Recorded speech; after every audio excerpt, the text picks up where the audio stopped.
Shalom, saudara-saudara yang terkasih di dalam Tuhan. Pagi ini kita akan mendengarkan firman Tuhan.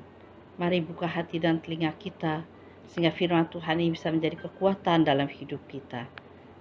Mari sama-sama kita berdoa. Terima kasih Tuhan atas hari ini Tuhan. Kami boleh mendapatkan firman Kau Tuhan, memberikan kesegaran bagi hidup kami. Firman Tuhan menjadikan kekuatan dalam hidup kami. Firman Tuhan menjadi tempat kami boleh bersandar. Terima kasih Tuhan atas hari ini. Kiranya Kau tuntun siap langkah dalam hidup kami, supaya hidup kami selalu berkudus dan berkenan di hadapan Kau.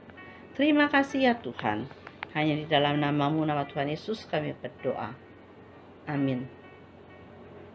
Seringkali kita menganggap keberhasilan adalah karena hasil kerja keras kita, kecerdikan kita, dan sebagainya. Padahal, di balik itu semua, kalau Tuhan tidak memberikannya, maka sia-sialah segala usaha kita.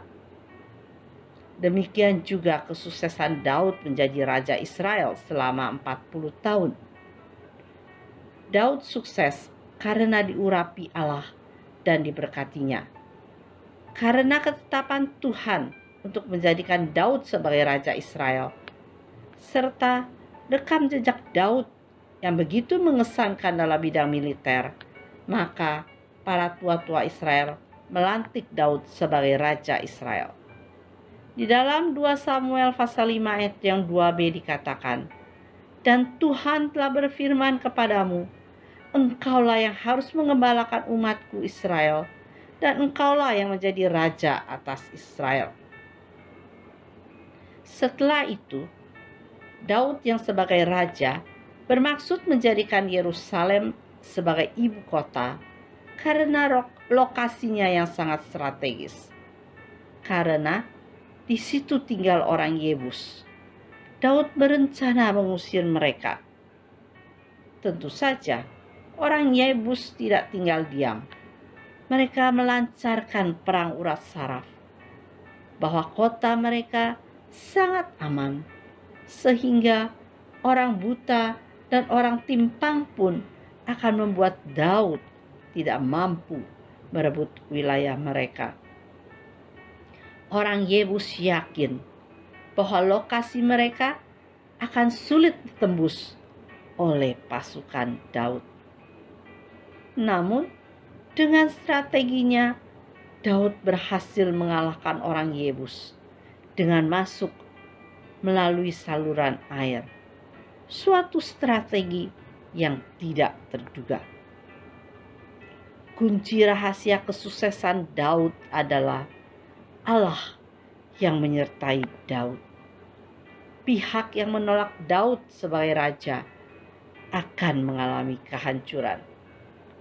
Daud adalah prototipe anak Daud, Yesus Kristus yang datang ke dunia. Dialah raja yang datang ke bumi untuk mengalahkan musuh-musuhnya dan untuk menjalankan pemerintahannya. Siapa yang menolak dia akan menerima hukuman abadi. Yang menerima dia akan menerima keselamatan kekal. Keberhasilan tidak dapat Anda beli tunai, namun dengan cara mencicil dan melakukan pembayaran setiap harinya. Mari, jika dalam hidup kita merasakan ada suatu keberhasilan, suatu sukses, maka kunci kesuksesan itu adalah karena Tuhan yang memberikannya, karena Tuhan yang menyertainya. Seperti Daud yang berhasil dan sukses sebagai raja yang diurapi Allah, yang diberkati oleh Allah, karena Allah menyertai Daud dalam pemerintahannya.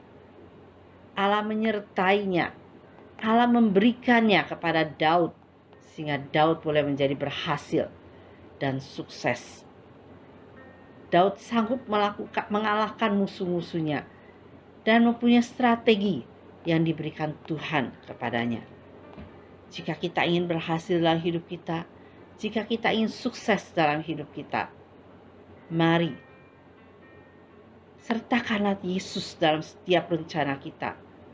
Karena dengan penyertaannya, dengan apa yang Tuhan berikan kepada kita, hidup kita boleh menjadi sukses dan berhasil. Itulah tema kita pada hari ini, kunci kesuksesan. Sertakanlah Tuhan dalam setiap usaha kita. Dan juga biarlah Tuhan yang mengurapi dan memimpin setiap rencana dalam hidup kita.